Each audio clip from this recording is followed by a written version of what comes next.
Hola, ¿qué tal? Buenos días. Bienvenidos y bienvenidas a esta cuarta sesión de nuestro seminario conversatorio sobre problemas contemporáneos en derechos humanos, organizado por el doctorado en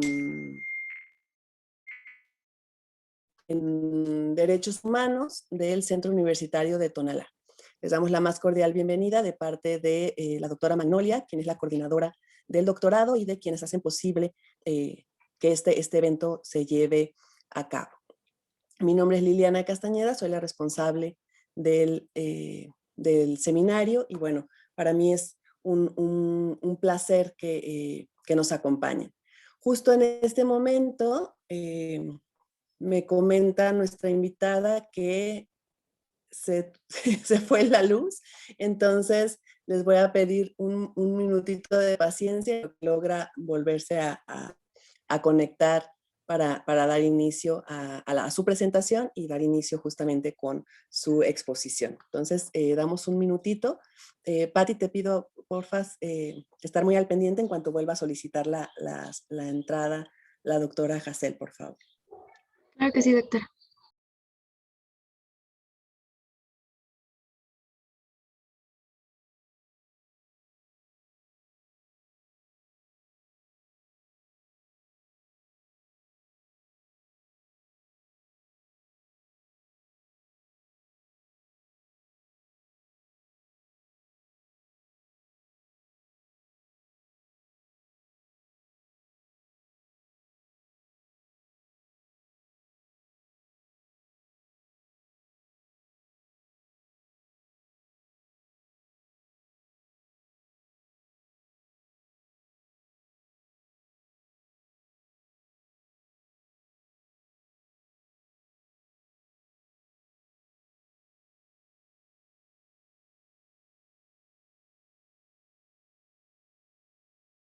Que ya estamos de nuevo.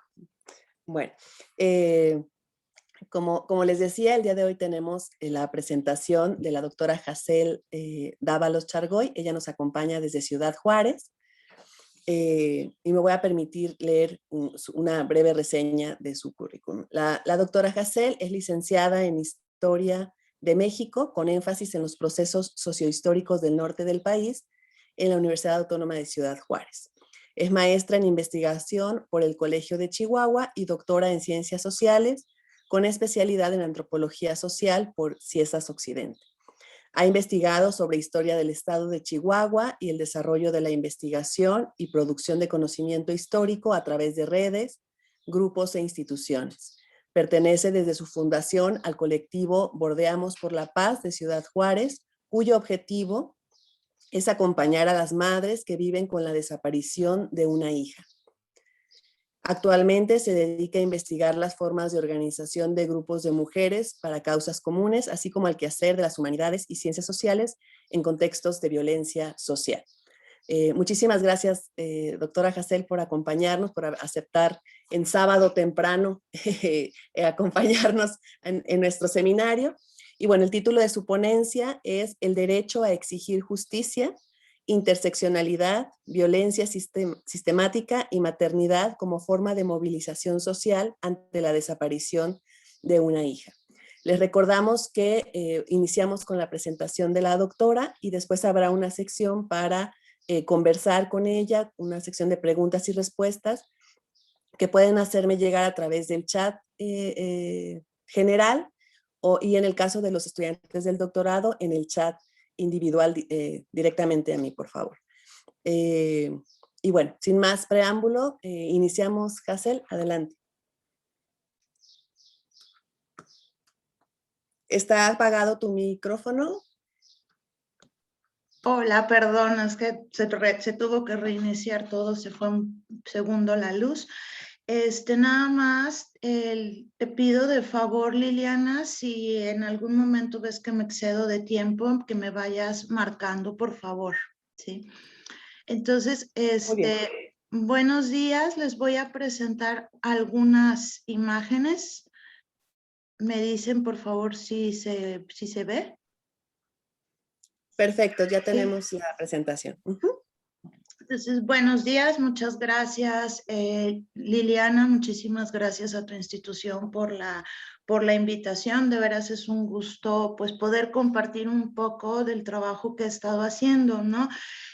Yo vengo a hablarles en específico del trabajo que hago en el colectivo Bordeamos por la Paz de Ciudad Juárez y lo que he observado desde ahí en torno a un grupo muy específico que es el de las madres con hijas desaparecidas en Ciudad Juárez, ¿no?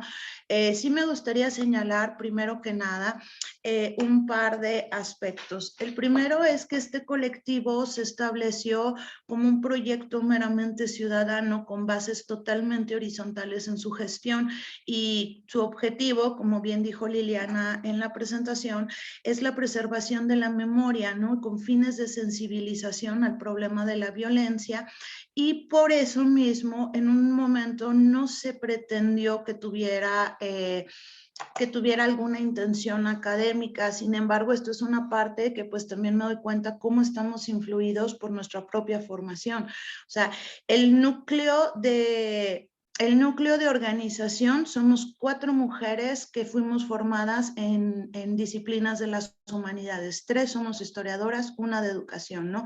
2 tienen maestrías en género y ahorita que yo me dedico, por ejemplo, a la antropología. Entonces sí nos damos cuenta totalmente que la manera en que nos relacionamos con los grupos, la manera en que observamos, la manera en que sistematizamos toda la observación y que mucho de nuestras propuestas y proyectos tienen, ¿sí?, un matiz un tanto academicista, que obviamente esa es la parte que no pretendemos señalar, pero a lo que me refiero es que es la forma en que nos estamos organizando, ¿no?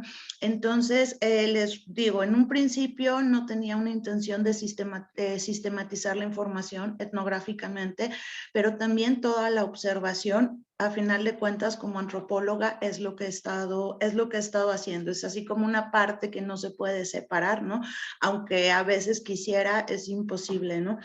Entonces, bueno, yo estoy hablando en este momento desde la antropología social, particularmente desde la autoetnografía, posicionándome desde el colectivo. Entonces, mi intención no va a ser tanto hablar en específico de las madres, sino de lo que ha sucedido en torno al colectivo y cómo observamos e intentamos incidir cuando nos es posible, ¿no? Entonces, bueno, este colectivo les cuento, sí, que fue formado, ay, perdón, un segundo. Ahí está. Este colectivo surge en Ciudad Juárez, Chihuahua, hacia febrero de 2014. Este monumento que ven es un monumento que se pone a Benito Juárez en una de las zonas céntricas de Ciudad Juárez, ¿no? Y aquí mucho de lo que tuvo la intención, si observan esas rejas, fueron puestas para ponerse pues alrededor del monumento y que la gente no pudiera entrar, ¿no? Entonces ya desde ahí nosotros tenemos un posicionamiento muy claro de recuperación de los espacios públicos. Vamos a considerar, por favor, la etapa de violencia. Todo el mundo pues creo que sabe, incluso, bueno, el estado de Jalisco ahorita tan tremendamente violento también es consecuencia de ese inicio de la guerra contra el narcotráfico, que en un primer momento Ciudad Juárez y su región fue uno de los lugares más golpeados del país, ¿no? Entonces, estamos hablando de un momento en el que la violencia se vive de una manera extrema, ¿sí? Donde las personas no ocupan los espacios públicos, la gente está recluida en sus casas, pues porque sabe el peligro al que se expone, ¿no? Y aquí estoy hablando de que cualquier visita pública, cualquier asistencia a algún restaurante, a algún café, podía llegar a significar un peligro para la persona. Entonces, estamos hablando de una etapa donde viene, por lo mismo, una crisis económica muy fuerte, ¿sí? Y los lugares están vacíos. Cuando la vida comienza a reactivarse, se genera un espacio que se llama el Bazar del Mono, así se le conoce a esta zona, ¿no?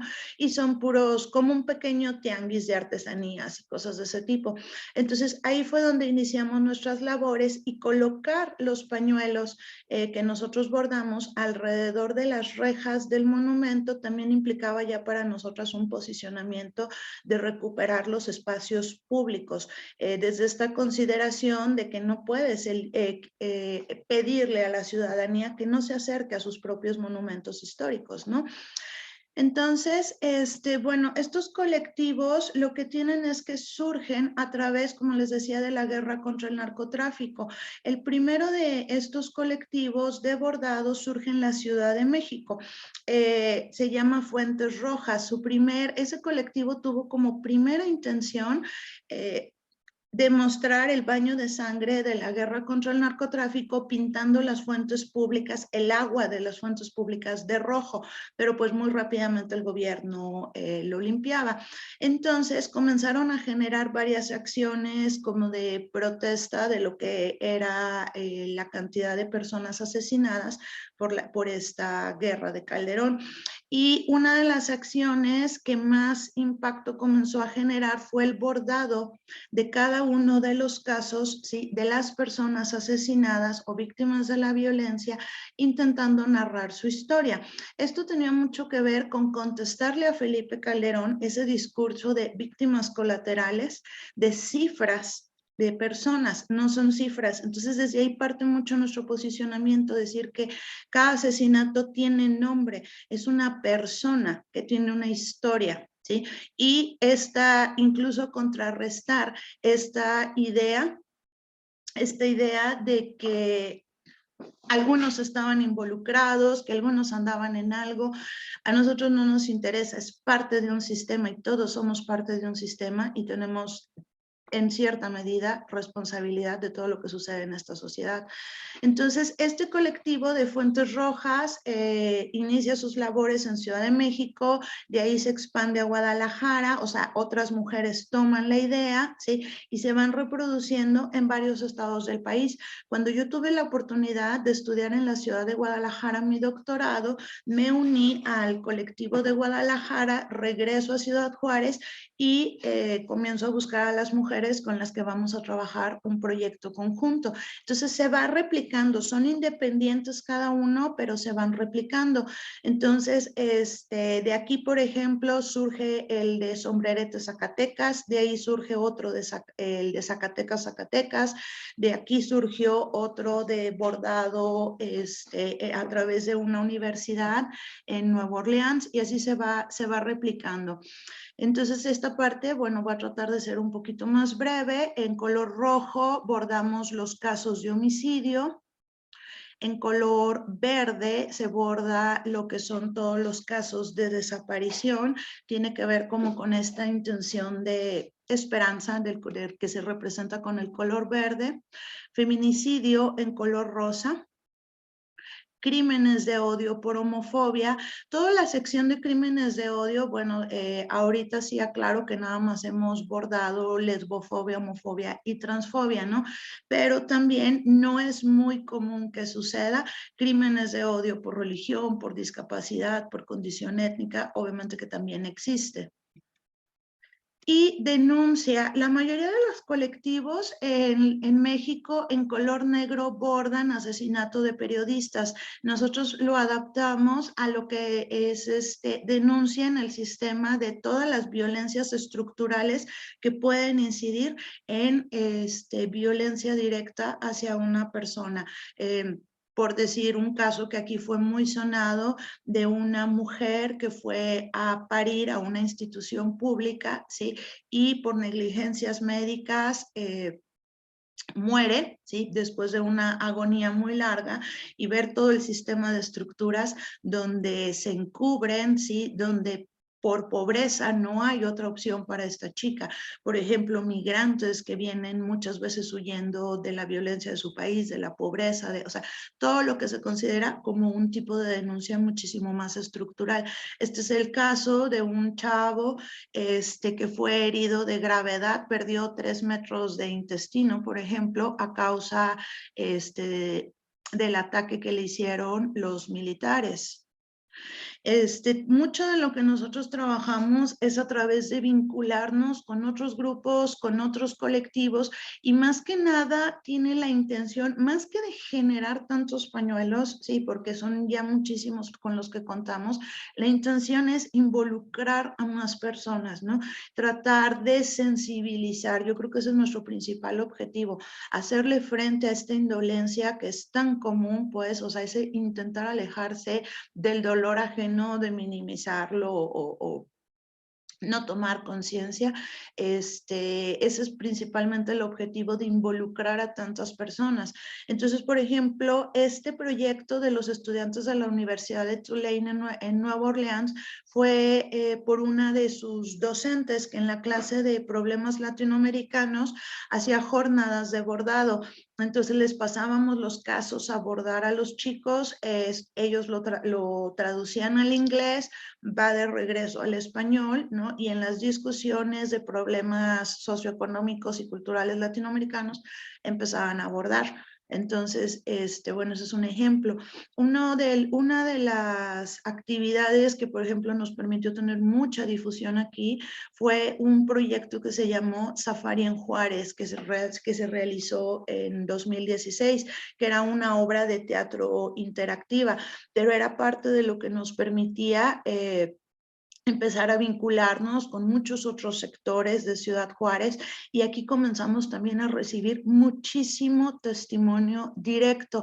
Ahí fue donde empezamos a abrir otra sección de bordado, porque la gente veía los pañuelos, se acercaba y nos empezaba a contar pues la historia que les había tocado vivir cuando habían sido secuestrados por la policía, unas cosas, situaciones de violencia muy, muy graves, como por ejemplo amputaciones por las torturas de la policía, violaciones, extorsiones, también de crimen organizado.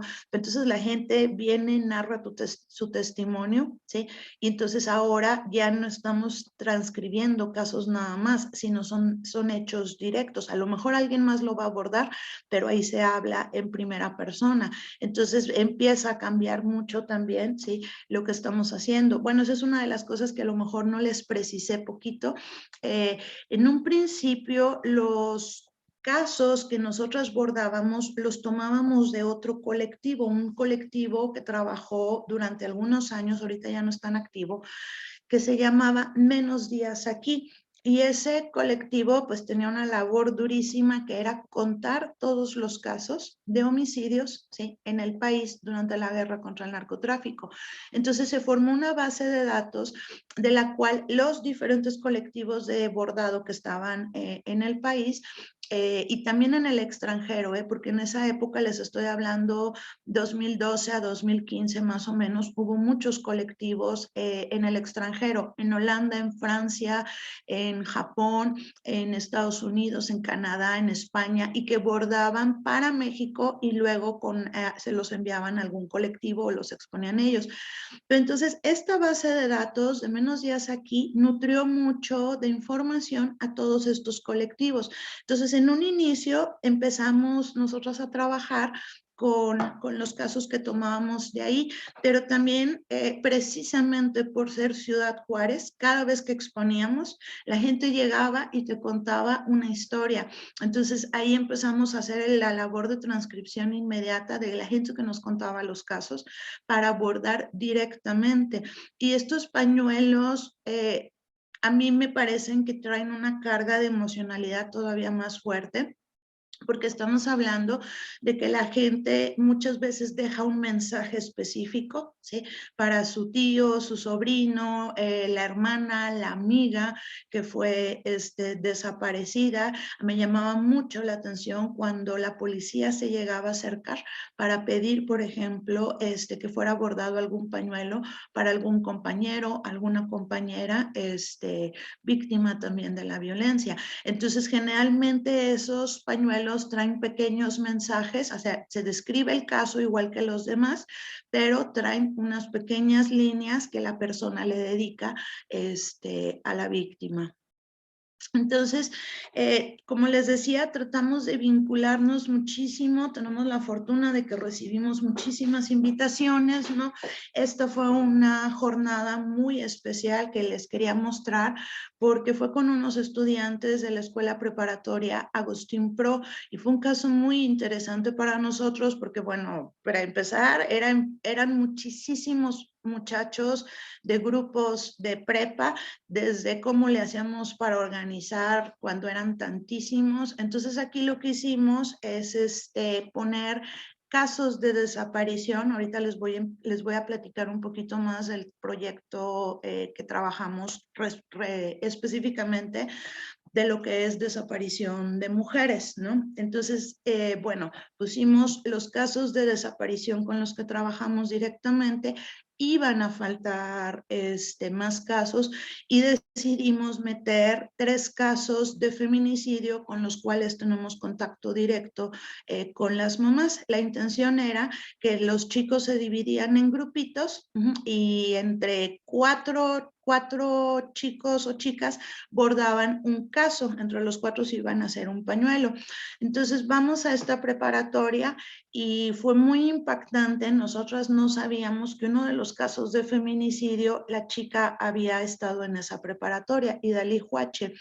Entonces fue muy impactante, fue muy conmovedor para los estudiantes poder visualizar ya un caso directo como una compañera de ellos, aunque haya estado en generaciones anteriores, que llevaba el mismo uniforme, que su maestra se paró, la maestra de esta chica víctima de feminicidio, se paró directamente a hablar de ella. Entonces creo que generó una dinámica de muchísima mayor sensibilización de lo que estábamos esperando. Entonces, lo que a nosotros nos motiva mucho es ver este tipo de cosas, porque los chavos al estar bordando nos comienzan a decir, y le vamos a entregar el pañuelo a las mamás y vamos a conocer nosotros a las mamás. Entonces, pues eso era algo que, por ejemplo, no esperábamos o no teníamos considerado en ese momento. Y por iniciativa de ellos, organizaron ¿sí? una jornada específica para invitar a las mamás, para conocerlas, y desde sus propios recursos hubo quien les hizo poemas, les ensayaron una canción para ellas, les entregaron los pañuelos con cartas escritas. Entonces fue una jornada muy emotiva, pero que sobre todo lo que yo más le valoro fue que fue totalmente gestionado por los mismos adolescentes. Entonces las madres van a visitarlos, a conocerlos, y aquí nos toca ver posicionamientos que para mí son muy interesantes. Normalmente a las madres las ves, a las madres con las hijas desaparecidas, me refiero, pues como unas guerreras, exigiendo justicia en marchas, gritándole a la fiscalía, gritándole al gobernador cuando viene a Ciudad Juárez, ¿sí? Ves otro posicionamiento cuando están frente a los medios de comunicación y están siendo entrevistadas, ¿sí? Ves aquí en este tipo de situaciones un posicionamiento totalmente diferente, que es totalmente el de la maternidad, ¿sí? Ahora están posicionadas como madres, hablándoles a los adolescentes, ¿sí? Y diciéndoles cosas que quizás pertenecen muy al campo de lo privado, ¿no? Puede decir, por eso les pedimos que llamen, por eso queremos saber dónde están, se convierten, ¿sí? Verdaderamente en madres otra vez, ¿no? Una de las cosas que más trabajamos en este colectivo tiene que ver con el uso del lenguaje, ¿no? Para nosotros es determinante el uso del lenguaje como forma de erradicación y visibilización de todo lo que son las problemáticas de violencia.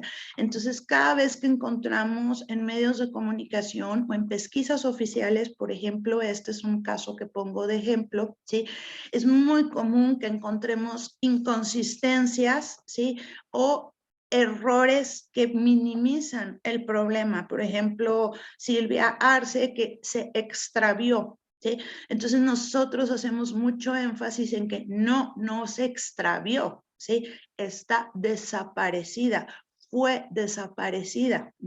Una de las cosas que más, pues sí, la verdad, más estrés genera en este colectivo es ese concepto tan erróneo de las muertas de Juárez, donde se está invisibilizando todo el problema, ¿sí? Para empezar, estás negando la categoría de persona, de mujer, aunque esté implícito en la misma construcción verbal de la frase, ¿sí? Pero son mujeres asesinadas, son mujeres víctimas de feminicidio por una condición muy, muy específica de sexo y de género. Entonces, somos muy, muy incisivas, ¿sí?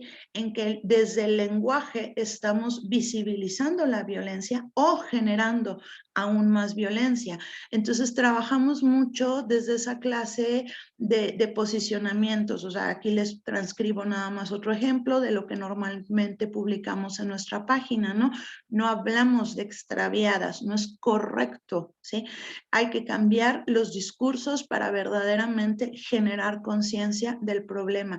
No la encontraron muerta, fue asesinada, ¿sí? Fue víctima de feminicidio. O sea, aquí es muy, muy determinante. Digo, esto está muy largo, no espero que lo lean, pero también lo quería poner como un ejemplo del posicionamiento del colectivo hacia distintas circunstancias. Este fue un caso donde fue muy sonado porque 3 niñas, una persona entra, un hombre entra, las 3 niñas están solas y son violadas, 2 de ellas asesinadas, nada más una sobrevive, pero inmediatamente viene la criminalización, ¿sí?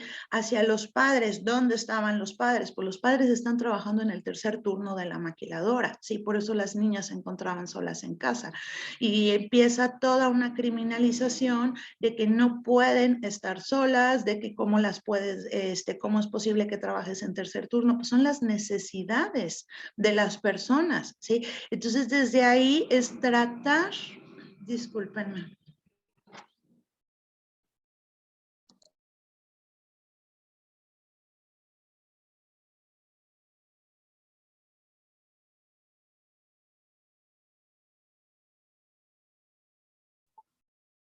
¿Se escucha ahí? Sí, está perfecto, amigo. Gracias. Entonces, desde ahí estamos tratando, ¿sí?, de generar una mayor sensibilización, justamente viendo las distintas interseccionalidades de cada caso, de cada familia. O sea, no creo que sea por elección propia que tú decidas irte al tercer turno de la maquiladora, es una necesidad, ¿sí? Entonces, desde ahí vamos generando posicionamientos. Este es solo un caso, bueno, de los muchísimos en los que nos vemos inmersos en la cotidianidad, ¿no?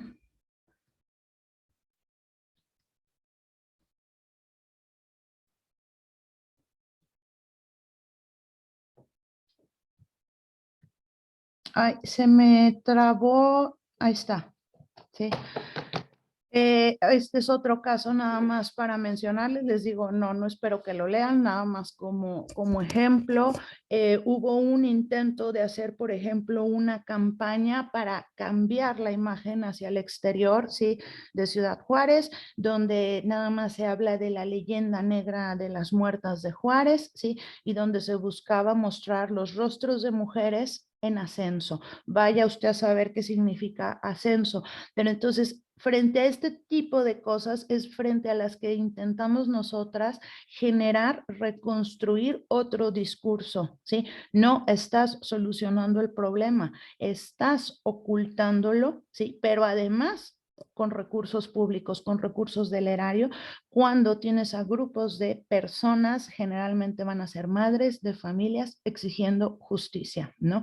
Y sobre esos grupos, pues no estás haciendo nada, porque esa es la lógica de esta ciudad, donde es el empresariado generalmente quien determina lo que se va a hacer y cómo se van a usar los recursos públicos. Entonces, bueno, les voy a hablar ahora un poquito. Esa fue la primera parte de nuestro proyecto cuando iniciamos como colectivo de bordado. Después, con mucho en lo que fue la incidencia del lenguaje como forma de erradicación de la violencia. Eso ha sido algo muy continuo, ¿sí? Pero empezamos también un proyecto que se llama, la intención originalmente era adopta un desaparecido o desaparecida, ¿sí? terminó quedando por la manera en que generamos una red, ¿sí? Específicamente desaparecidas, mujeres desaparecidas en Ciudad Juárez, y tenía como objetivo principal denunciar los casos de desaparición vigentes, dar acompañamiento virtual, sobre todo presencial, a las madres, padres y familiares que viven con la desaparición de un miembro de su familia.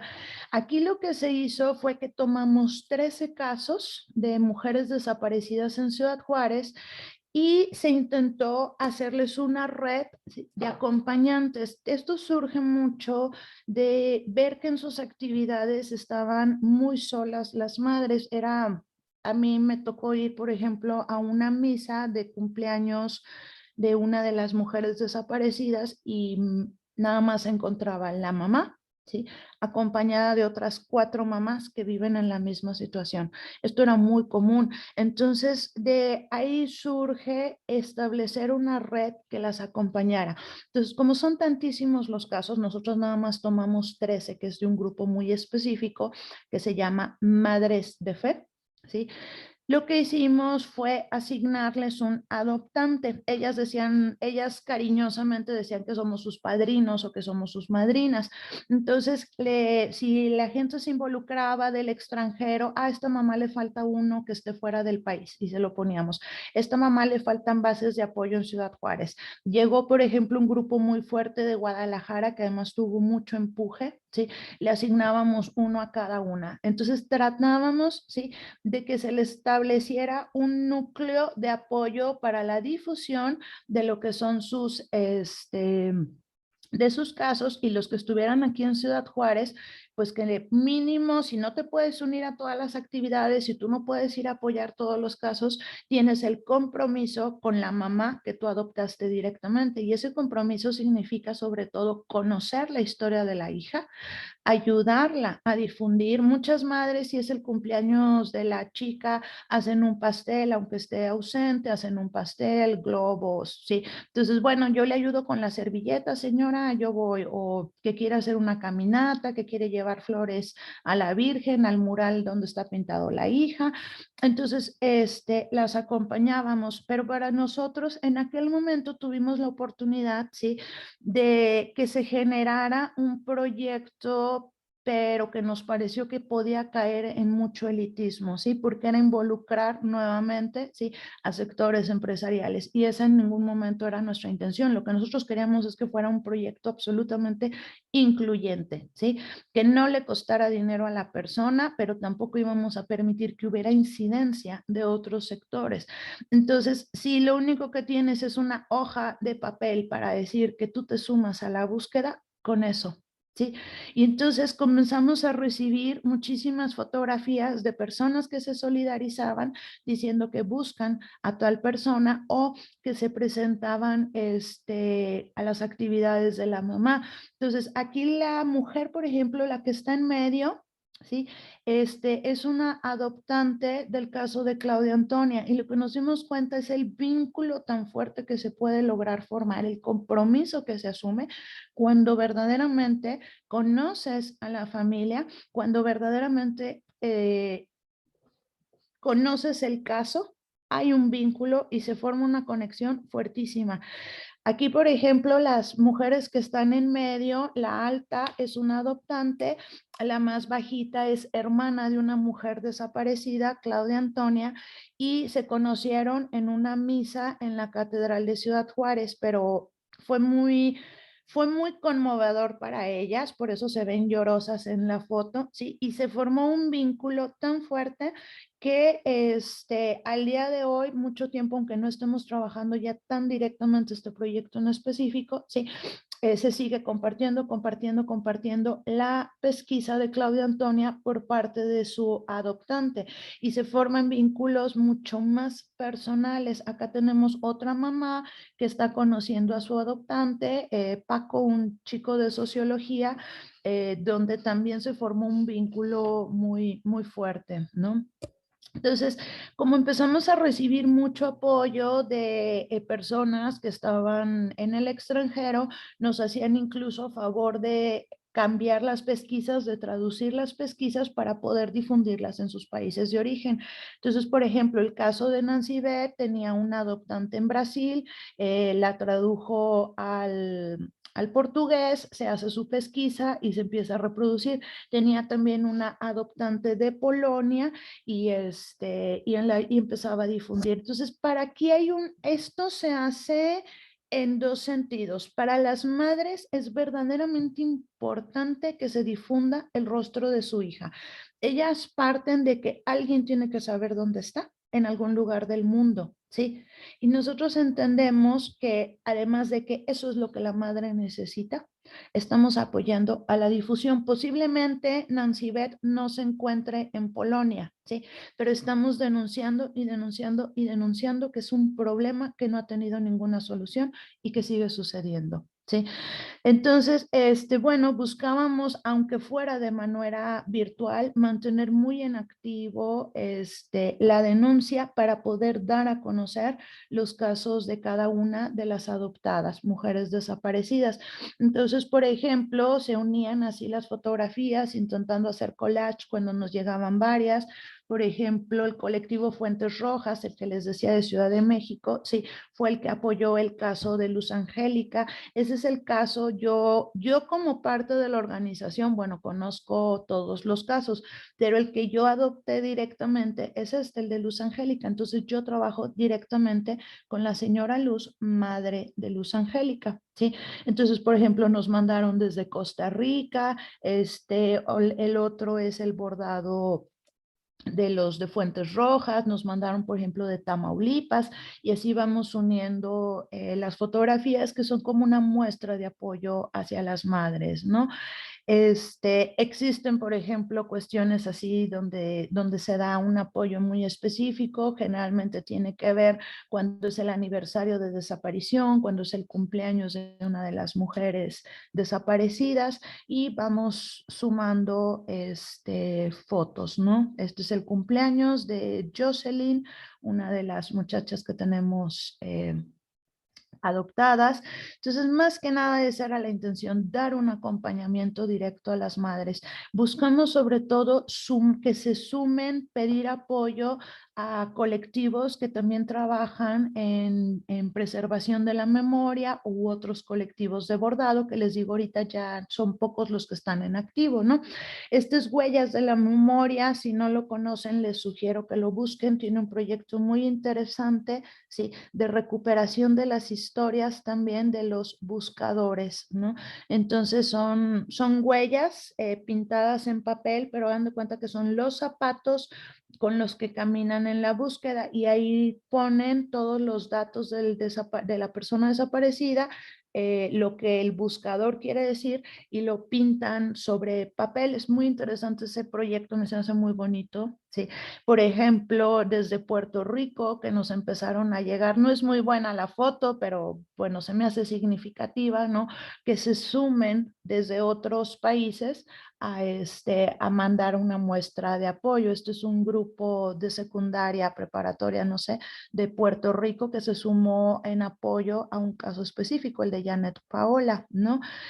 Por ejemplo, estas son de las cosas que a nosotros nos emocionan mucho, porque de repente nos llegan fotografías, a veces sí es por gestión de pásanos las pesquisas para que las podamos reproducir, pero de repente también nos llegan fotos donde nos muestran que en las marchas de otros lugares como Ciudad de México llevaron las pesquisas de este colectivo. Entonces, por ejemplo, esta fue una actividad muy interesante de donde, ¿se acuerdan? Las pintas que se hicieron al Ángel de la Independencia con la protesta feminista, me parece que fue la de 2018. Surge un colectivo muy fuerte que se llama Restauradoras con Glitter, que son las restauradoras de patrimonio nacional, donde su posicionamiento es: las paredes, los monumentos se restauran, las vidas no. Entonces, al hacer el tapial para hacer el proceso de restauración del Ángel de la Independencia, lo pintan, hacen todo un performance también como forma de protesta, y nos venimos a enterar pues que pues, parte de lo que hicieron fue poner las pesquisas de Ciudad Juárez con las que trabajamos. Ujú. Actividades en conjunto paralelas que se dan, por ejemplo, un aniversario de desaparición, obviamente se conmemoró en Ciudad Juárez, pero sus adoptantes en Guadalajara hicieron una actividad paralela. La madre decidió regalar paletas con la foto de la hija y así en unas tiritas chiquitas los datos. Entonces, perdón. Desde esa iniciativa, sus adoptantes en Guadalajara replicaron lo mismo con la intención de hacerlo paralelo. Entonces, bueno, estas son las formas que a lo mejor son muy sencillas, pero si la mamá quiere regalar paletas, entonces los adoptantes vamos a llevar bolsas, a ver quién quiere donar bolsas de paletas, a ver quién quiere imprimir, recortar y hacer el pegado de fotitos y el pegado de tiritas de datos y salir a la calle a repartirlos. Si la madre cree que esa es una forma con la que puede llegar a dar con su hija, nosotros la apoyamos, ¿sí? Esto es un posicionamiento que es muy importante de este colectivo, ¿sí? Nosotras no determinamos, nosotras sugerimos, ¿sí? Pero quienes marcan, quienes señalan el camino, son las madres. Entonces nosotras somos su red de apoyo, ¿sí? Pero son ellas las que deciden qué actividades van a hacer, nosotros nos sumamos. Entonces no somos la voz de nadie, no le venimos a iluminar absolutamente nada a nadie, al contrario, nosotros nos sumamos a lo que es tu lucha. Yo te acompaño en lo que es tu lucha. Ese es realmente el objetivo de este proyecto, ¿sí? Entonces, de esa misma manera, nosotros también nos vamos sumando a otro tipo de causas. Por ejemplo, la primera foto es una de las compañeras también del colectivo, ¿sí? Que se nos pidió estar haciendo mucha denuncia sobre lo que iba a ser la ley de desaparición forzada y por particulares y que no iban a ser tomadas en cuenta las familias. Entonces, fue mucho, mucho tratar de difundir, ¿sí? Que no se haga sin las familias o, por ejemplo, un aniversario de desaparición de Monterrey, una forma de apoyo para la mamá fue que todos los colectivos de buscadores le mandáramos una foto como una forma de apoyo. Entonces, bueno, le mandamos una foto como colectivo y tratamos sobre todo de sumarnos a las luchas, aunque sea de manera solidaria, de otras personas, ¿no? Me imagino, no sé si les habrá tocado ver el año pasado, por ejemplo, con la pandemia, que no fue posible realizar muchísimas actividades de denuncia, se intentó por lo menos realizarse de manera virtual. Entonces, lo mismo, vamos subiendo todo con los hashtags que se trabajan a nivel nacional, ¿sí? Que en ese momento era Corazones en Marcha y la búsqueda no se frena. O sea, como todo estaba parado por la pandemia, esto tuvo mucho que ver en especial como una forma de apoyo para el 10 de mayo, ¿no? Que esa es una de las cosas que ahorita me gustaría abordar un poquito más, la condición de maternidad desde las que estas mujeres están realizando sus búsquedas. Entonces fueron las formas de apoyo hacia las madres que buscan en específico de todos los colectivos o las personas que trabajan en instituciones, organizaciones de la sociedad civil hacia estas madres, porque no iba a poder haber marchas ni grandes eventos colectivos a causa de la pandemia. Esta es una de las cosas que me gustaría mostrarles porque es mucho de lo que nosotras vamos aprendiendo a observar, ¿sí? Que es la manera en que se va generando ciertos discursos, cierta criminalización o cierta empatía hacia cada uno de los casos y que nos damos cuenta que incide de una manera tremenda en el resultado de la difusión y localización de una persona. Esta muchacha muestra, creo que la percepción pública es la de una chica, ¿sí? De casa, una chica que se ve un tanto inocente. Entonces, en tan solo un día, nosotros logramos, ¿sí? Que esta pesquisa se compartiera 8,500 veces, ¿sí? Hubo una cantidad de solidaridad. Aquí tenemos un comentario terriblemente despectivo, ¿sí? Pero en este caso hubo una solidaridad desde bendiciones a la familia, compartido, pidiendo que se localice, una cantidad de mensajes religiosos para que ella fuera localizada. Y sin embargo, también Al día siguiente recibimos otra solicitud de apoyo donde por la imagen vemos que existe ahora todo un tipo de culpabilización a la chica, ¿sí? Es incluso un poco menor de edad que la que mostré anteriormente, ¿sí? Pero los comentarios que comienzan a recibirse, ¿sí? Son de tipo revictimizante y hasta criminalizador. Entonces, de todas estas observaciones son desde las que intentamos retrabajar o acomodar. Y sin embargo, este caso fue también bien interesante porque a través de los puros comentarios, ¿sí? La pudieron localizar, dieron la ruta específica, pero así como un cronograma. Yo la vi en tal lugar a tal hora. Oye, fulanita, ¿esta no era la chica que vimos en tal plaza? Sí, sí era. Yo le di dinero para el camión y empezamos a seguir el rastro de tal manera que la familia pudo localizarla nada más a través de los comentarios, ¿sí? O sea, fueron pocas, hubo mucha intervención en mensajes a la página, inmediatamente lo pasábamos a la familia, ¿sí? Pero por el puro seguimiento de mensajes se pudo ver el movimiento de la chica y pudo ser localizada muy rápidamente. Entonces, sí hay incidencia, sí sirve compartir. Si alguien todavía tiene dudas de que pueda servir para algo, sí sirve, pero sobre todo sirve para la familia que muchas veces se siente completamente abandonada y que muchas veces siente que nadie le ayuda a compartir, que a nadie le importa. Entonces, a lo mejor yo sí los invito a compartir, a lo mejor su red no lo conoce, pero la familia siente que a alguien le importó, que hay un apoyo para poder localizar a su persona. Estos dos casos también los muestro simplemente como una situación, ¿sí? Donde hay un verdadero peso, ¿sí? Y hay una verdadera discriminación sobre los aspectos físicos. Y esa es una de las cosas más difíciles a las que nos enfrentamos desde este colectivo, ¿sí? La imagen del chico de piel blanca y cabello castaño claro, muy claro, ¿sí?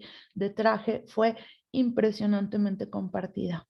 La imagen del hombre moreno fue 3 veces compartida, la volví a subir, se compartió 2 veces, o sea, no hubo manera de mover ese caso, mientras que la hermana desesperada solicitaba ayuda. O sea, existe una verdadera criminalización, ¿sí? Hacia el trato de la persona. Existe una cantidad de prejuicios que van desde pobreza, que van desde origen étnico. La condición de migrante también es una situación que afecta muchísimo para la difusión de los casos. Entonces, estas son las cosas a las que normalmente nos tenemos que enfrentar y que buscamos ajustar. Por ejemplo, si este caso no se ha compartido, ponerlo en el horario en el que nosotros sabemos hay mayor incidencia, o sea, tratar de equilibrar ese tipo de cosas y sobre todo mostrar en los mensajes que hay familia buscando a las personas y que siguen siendo completamente sujetos de derechos. O sea, tus prejuicios no pueden, ¿sí? Estar determinando la condición de una persona, ¿no? Vemos, por ejemplo, también una diferencia tremenda con los casos específicamente de hombres o donde se involucran los hombres. Hay un peso de género también que es impresionante. La primera foto son las madres de hijos desaparecidos. Para empezar aquí, pues hay circunstancias muy específicas que me imagino ustedes ya conocen, ¿no? Que normalmente no es determinante, pero normalmente la desaparición de mujeres está relacionada, ¿sí?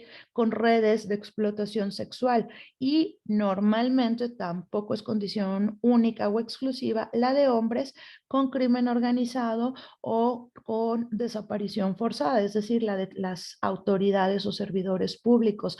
Pero en el caso de los hombres vemos que hay una participación muchísimo mayor de la familia. Generalmente podemos hablar de que las familias los buscan. Quiere decir que el papá, la mamá, el tío, el hermano, sí, los amigos están en la búsqueda, ¿sí? Y están en las actividades de denuncia.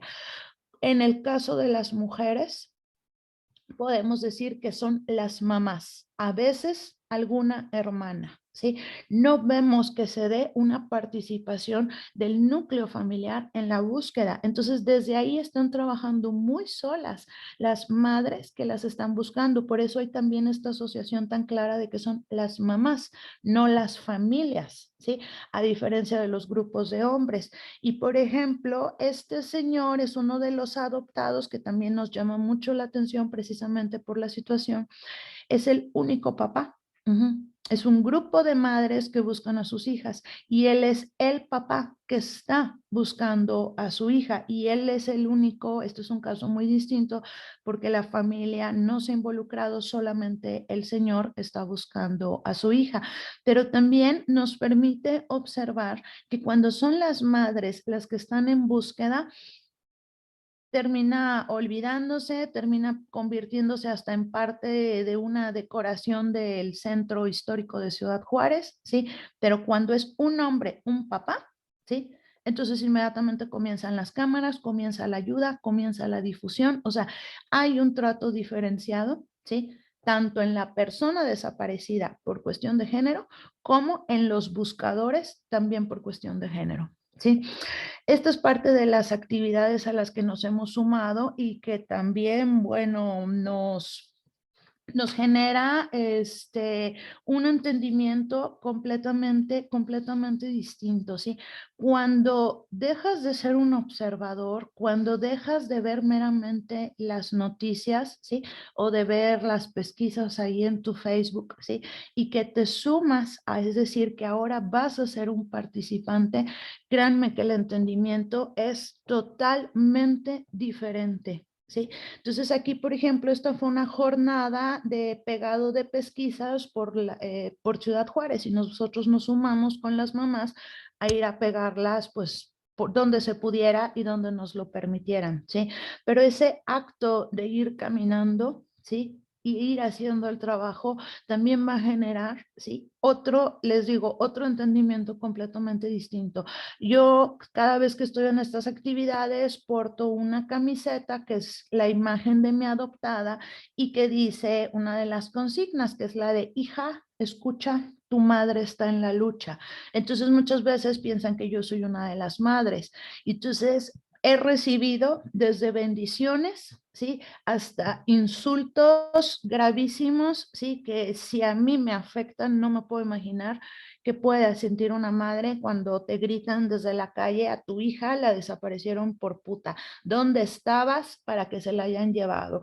Entonces te permite este tipo de acciones entender el problema desde una manera totalmente distinta. Jamás voy a decir que yo puedo entender lo que vive una mujer que está buscando a su hija, porque no lo vivo. Sin embargo, hay una aproximación muchísimo más cercana a entender, ¿sí? ¿Cuál es la situación? ¿No? Y desde ahí, bueno, muchas cosas las puedes ir entendiendo, como por ejemplo ir a pintar las cruces rosas, es una de las actividades en las que yo ya he participado, ¿sí? Y empezar a entender también otra forma de posicionamiento, porque ahí viene la patrulla, tienes que salir corriendo, ¿sí? O enfrentarla. Tengo derecho a, ¿sí? Denunciar. Tengo derecho a tomar el espacio público. O sea, pueden venir las dos partes, pero estar ya ahí es únicamente lo que te va a hacer entenderlo mucho más allá de ver la enorme difusión que han tenido las cruces rosas y negras, ¿sí? Ya como uno de los iconos del feminicidio, ¿no? Aquí algunas de las actividades, por ejemplo, estos son los adoptantes del señor Juan, el que les digo que trabajamos también en el caso de su hija, aquí lo están acompañando en una actividad, ¿sí? Y aquí estoy yo en una actividad visibilización, que es el aniversario de desaparición del caso que yo adopté directamente, que es el caso de Luz Angélica, ¿no? Entonces, como les decía, yo creo que para mí lo más importante es tratar de comprender lo que significa una desaparición, ¿sí? Pero en los distintos aspectos. Si tú conoces, el problema creo generalmente es que estamos obligados a trabajar en grupo, ¿sí? El grupo de las madres con hijas desaparecidas, el grupo de los desaparecidos, de las víctimas de feminicidio, ¿sí? Pero ahí se hacen categorías muy generales que creo que no nos permiten a veces entender el problema en su real dimensión. Creo yo que, aunque es muy difícil hablar caso por caso, ¿sí? Tratar lo más que nos podamos acercar a cada uno es lo que nos va a permitir entender las distintas interseccionalidades, las distintas causas, ¿sí? Y la distinta forma en que la persona que busca, ¿sí?, está limitada para acceder a la justicia o va gestionando, va aprendiendo a moverse poco a poco conforme entran en estos problemas, ¿no? Entonces, bueno, es que esto ha sido todo esto que les estoy intentando resumir, a lo mejor ya me extendí mucho, tiene que ver, ¿sí?, con un proyecto de acercamiento ya de 4 años, ¿no? Y de tratar de acompañar a estas madres, a estas hermanas, en algunos casos les decía, o al único padre que tenemos ahí, en su transitar, en lo que ha sido el trayecto de su búsqueda, tratar de entender desde su propia mirada, no la nuestra. Obviamente la nuestra nunca la podemos soslayar como si no existiera, ¿sí? Pero sí intentar quitarla lo más que se pueda y acercarnos, ¿no?, a lo que cada uno necesita, a lo que cada uno cree que es la forma más correcta de denunciar o de visibilizar su caso. Entonces, si la señora quiere caminar a 40 grados a las 12 del día en agosto, ¿sí? Sí, sí, es muy difícil, pero se genera ya un vínculo donde tú te das cuenta, no le puedo fallar, ¿sí? Ella lo necesita, pues yo voy y me paro. Ujú. Digo, yo luego a mí me da mucha pena, le digo que soy la peor adoptante que le pudo tocar, ¿no? Porque me estoy derritiendo abajo del sol. Digo, quien no conozca el norte, les comento que aquí es un desierto, ¿sí? Entonces las temperaturas pueden llegar desde hasta 45 grados en los días más calurosos, hasta menos 15 grados en los inviernos más duros, ¿no? Entonces, esas son las cosas a las que luego también hay que hacerles frente, ¿sí? No, a esa hora no se puede hacer una caminata porque nadie va a ir, ¿sí? No, a esa hora está súper frío, mejor más. Hasta esas cosas tenemos que estar considerando, ¿sí?, para intentar jalar a lo más que se pueda, ¿no?, de gente que quiera apoyar, ¿no? Entonces, bueno, el problema que tenemos en Ciudad Juárez es que ni siquiera se conoce la cantidad real de personas desaparecidas. O sea, aquí está quien denuncia y quien tiene miedo de denunciar, ¿sí? O quien deja los procesos de denuncia truncos, ¿sí? Por todos los problemas que va a enfrentar en el Ministerio Público, que generalmente es revictimización, ¿sí?, hacia las personas, ¿no? Y obviamente por condiciones muy distintas. Si eres mujer, ¿cómo andabas vestida? ¿Te fuiste con el novio? ¿Con quién andabas? Si son hombres, ¿en qué andaba metido? ¿Por qué se lo llevaron? ¿Qué ajustes de cuentas trae? O sea, eso es una de las cosas más comunes, ¿sí? Y que las familias le tienen que hacer frente por las buenas o por las malas, o terminan dejando el proceso, ¿sí? Muchas veces les digo, la gente no denuncia porque tiene miedo, ¿sí?, de las represalias, porque inmediatamente empiezan a recibir amenazas, porque hay una desconfianza total, y a mí me parece que esto debe ser un problema muy generalizado en México, no solo de Ciudad Juárez. Existe una total desconfianza hacia las autoridades, ¿no? Entonces, ni siquiera se sabe el número real de personas desaparecidas, ¿no? Miren, esta es, por ejemplo, una actividad de pinta de cruces, fue todo lo que tenía que ver con el Día Internacional de las Víctimas de Desaparición Forzada. Aquí, por ejemplo, se une, sí, como hay un nivel de insensibilidad y de apatía política en esta ciudad, generalmente se busca unir a las víctimas de desaparición forzada con las de desaparición particulares, pues para hacer eventos un poco mayores, ¿no? Y aquí mucho de lo que nos permitió observar, que es también muy continuo, no fue un descubrimiento, es algo muy continuo, es la indolencia de sectores tan fuertes como por ejemplo la iglesia, que para mí es una de las terribles paradojas. Estas mujeres, ¿sí?, se definen como madres de fe, en relación a su maternidad, ¿sí?, una hija desaparecida, y a su religión, ¿sí? Y sin embargo, normalmente cada vez que hay marcha, la catedral se cierra, cierran todas sus puertas, ¿sí? Y no hay ningún contacto. Cuando ellas solicitan misa, no se les atiende, no se les permite llevar las camisetas. Miren, por ejemplo, la señora Norma, su hija es víctima de feminicidio, ¿sí? Pero desde hace ya será como unos 3 años, comenzaron a contar con el apoyo de un sacerdote muy en específico que se sumó a su causa, ¿sí? Y desde ahí, ¿sí?, han empezado a reagruparse, que ya andaban muy dispersas. Eso es una de las condiciones, de las situaciones que también se observa mucho, la dispersión. A veces regresan y luego de repente se vuelven a desparramar, se vuelven a juntar para hacer actividades, ¿no? Entonces tomaron este nombre como en alusión a lo que es la maternidad, ¿sí? Y el credo, ¿no? Entonces, si ustedes escuchan, esto es una de las cosas que es muy común ver, por ejemplo, que todas sus peticiones están dirigidas, cuando es desde lo religioso, hacia la Virgen, ¿no? Tú que eres madre, ayúdanos. Tú que sabes el dolor de un hijo, de lo que es perder un hijo, ayúdanos. ¿Sí? Y es muy común la invocación a las figuras marianas, a las figuras guadalupanas. Las consignas, ¿sí?, de gritos en la calle también están muy, muy relacionadas a la maternidad, ¿sí?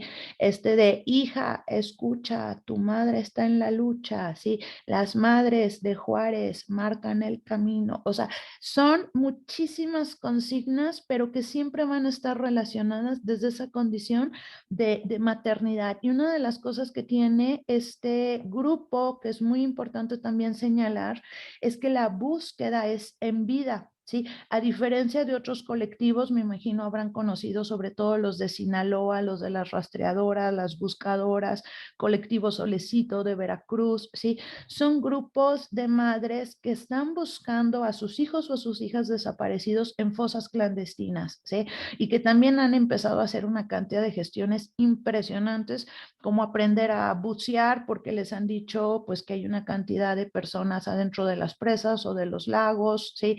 O empezar a volar drones, desde la colecta, el baile, la rifa, todo para juntar el dinero para comprar un dron y sobrevolar donde hay fosas clandestinas. Pero ellas están buscando los cuerpos. La diferencia con el grupo de Ciudad Juárez es que están buscando en vida, ¿sí? Y esas características de búsqueda también son muy, muy diferentes, ¿sí? Porque aquí se trata en Ciudad Juárez, ¿sí?, de haber ido a los burdeles, de haber ido a las zonas de prostitución, ¿sí?, de movilizarse, donde pueden ser que están retenidas. Aquí se ve también la complicidad de las autoridades de una manera tremenda.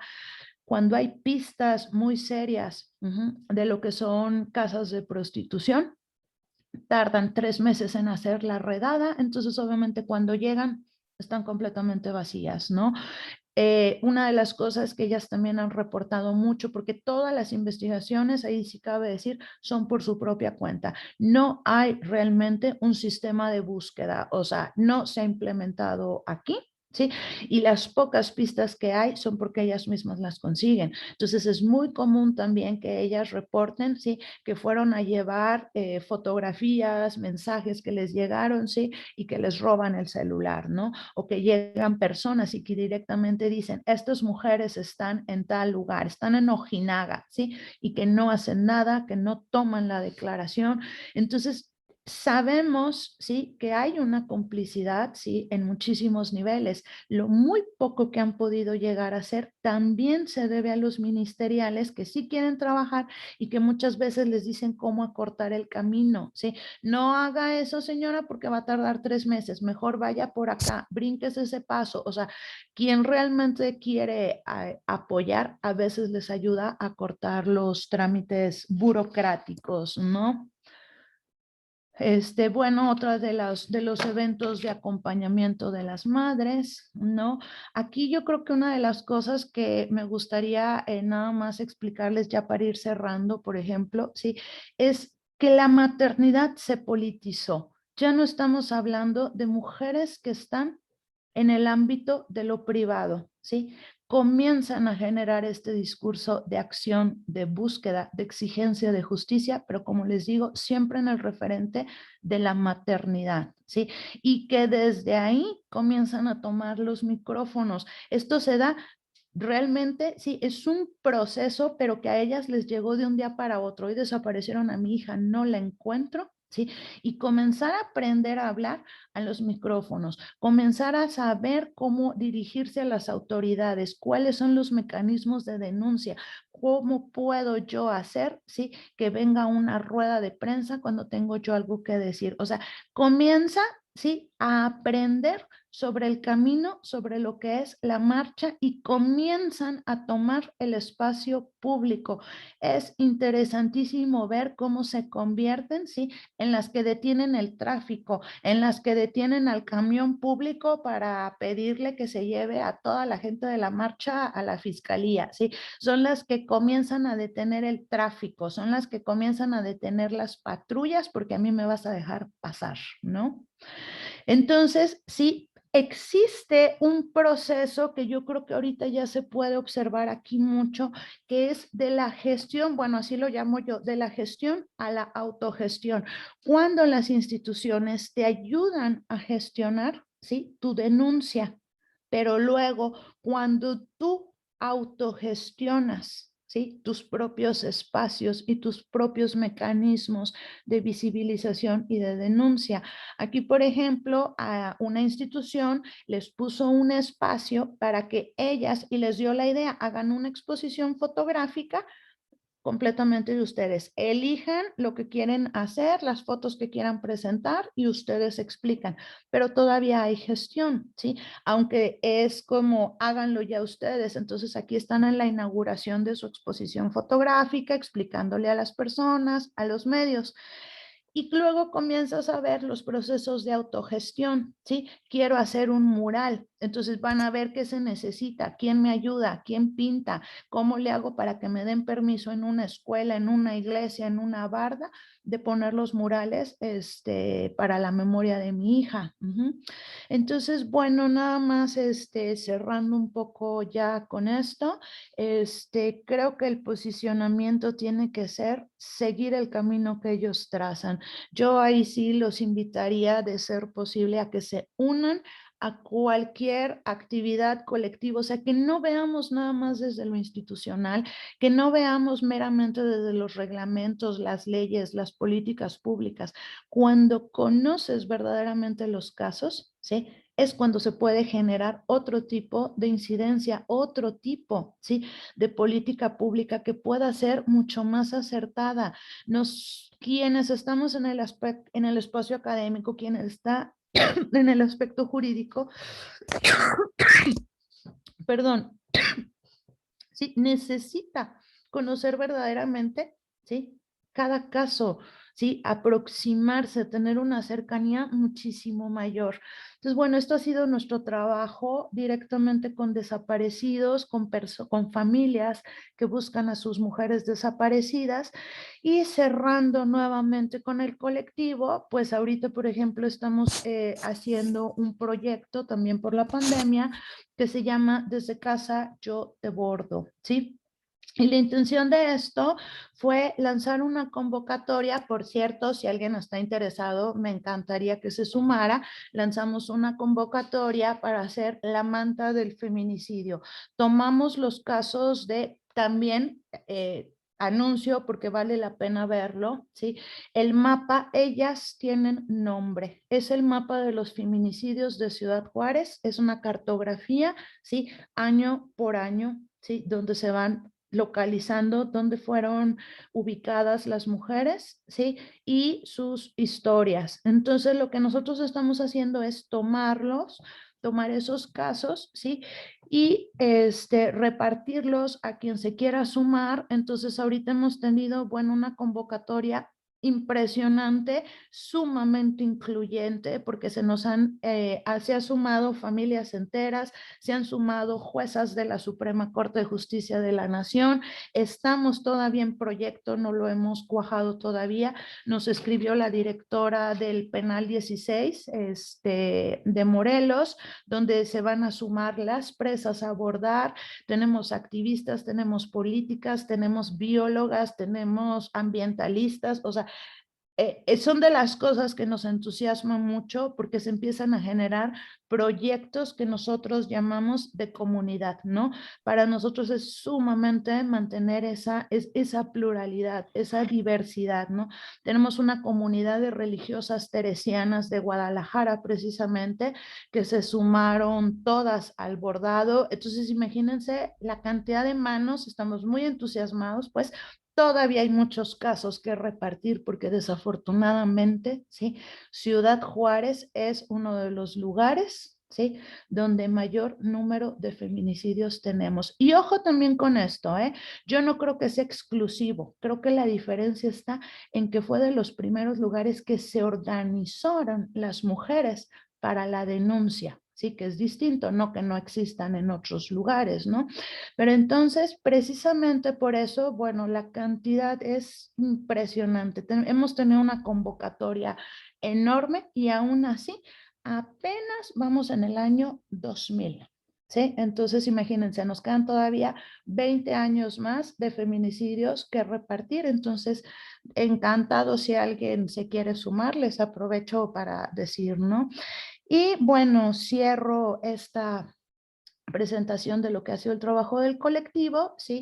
Ese es el lema desde el que trabajamos, juntos, juntas, pues le pusimos la X, es Facebook, ¿sí?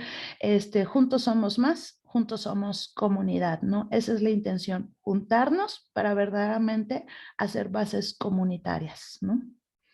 Entonces, muchas gracias, no sé si me extendí demasiado, Liliana. No, está muy bien. Muchas gracias por tu presentación.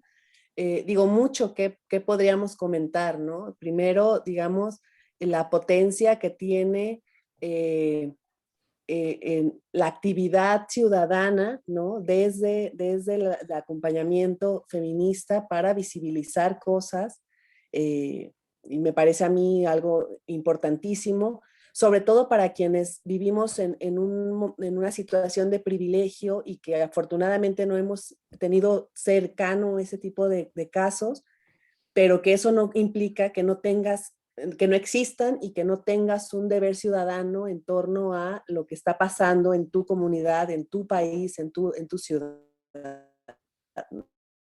Entonces, eso me parece maravilloso e importante.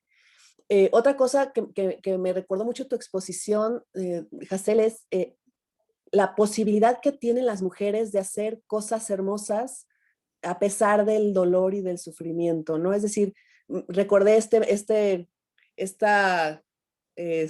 como cerca que pusieron a Palacio Nacional ahora para el 8 de marzo y cómo se resignifica con flores, con colores, con los nombres, ¿no? Es decir,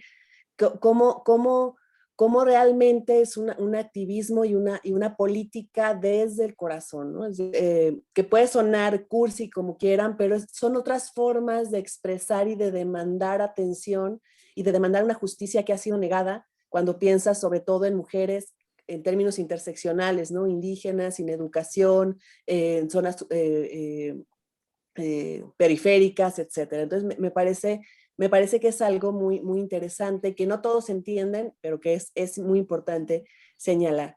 Y bueno, algo que a mí me deja impactada es el tema del racismo, ¿no? Porque yo sí lo voy a mencionar con ese nombre, que no estoy segura.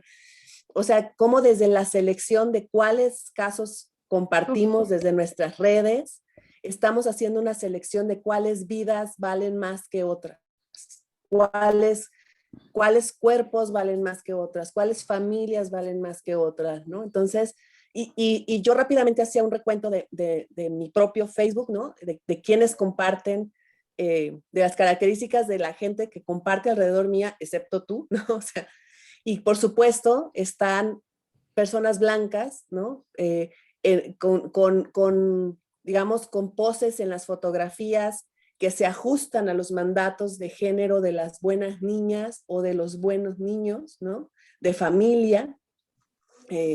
Y eso es durísimo, ¿no? Porque es una bofetada en la cara para quienes no hemos sido conscientes de ese tema. Entonces me parece importantísimo entender cuál es el papel que jugamos como ciudadanos en esta lucha por los derechos humanos que tienen las madres, los padres, las familias de los desaparecidos, ¿no? Entonces, muchísimas gracias por tu presentación. Me voy a permitir leer algunos comentarios que están en el chat y que me enviaron a mi chat privado. Si quieres, vamos agrupando de 2 o 3. Sí. Comentas y luego vamos retomando, ¿sale? Mira, me pregunta Dayan, del doctorado en Derechos Humanos, ¿cómo se lleva a cabo el acercamiento a los colectivos de familiares? En el entendido, pues, de toda la desconfianza, ¿no? Que ellos tienen alrededor suyo, ¿no? Entonces, esa es como la pregunta de Dayan. Cristina Castellanos dice, doctora, gracias por esta conferencia. Dice, un comentario a manera de pregunta. ¿No le parece que el concepto de desaparecidas es también inoperante hoy en día? Las personas no desaparecen, no se esfuman por arte de magia, las personas son secuestradas, asesinadas. Lo mismo cuando decimos casas de seguridad en lugar de casas de crimen y secuestro, por ejemplo. Estamos, la sociedad civil, dice, usando las narrativas de la violencia y los conceptos de los perpetradores, ¿no? Qué importante. Gracias, Cristina, por tu comentario. Y para cerrar como esta ronda, dice Alma Guadalupe, ella también del doctorado. Una felicitación a la ponente, ha hecho un excelente trabajo de investigación de la violencia que se vive en Chihuahua. El estudio de caso es muy enriquecedor para conocer la magnitud y los factores del fenómeno de la violencia, además de la valiosa participación de la sociedad civil. ¿Cómo considera que ha sido el papel del Estado para la atención de los feminicidios y la violencia en la entidad? ¿Y cuál fue el impacto de la resolución de la Corte Interamericana del Campo Algodonero en el derecho interno y las acciones afirmativas para atender el fenómeno de la violencia, feminicidios y desaparición forzada de personas en Chihuahua? Si quieres, con eso cerramos la primera y ahorita leo las demás. Adelante, gracias. A ver, híjole, es que son un montón de cosas. Sí, efectivamente, es durísimo ver qué vidas valen más desde la percepción, ¿sí? Que está completamente ligado al racismo, a la criminalización, ¿sí? Al género, al color de la piel, es durísimo, ¿no? Comento nada más brevemente casos que hemos tenido, por ejemplo, de adopción, ¿sí? Se van inmediatamente por el perfil físico, ¿sí? Hubo un caso que no se pueden imaginar lo difícil que fue encontrar de adoptantes, ¿sí? Porque la imagen de la mujer, ¿sí? Está estereotipada a la idea de lo que es una chola. Y es un caso bien grave porque es desaparición forzada. A ella la desaparecieron adentro del cerezo, ¿sí?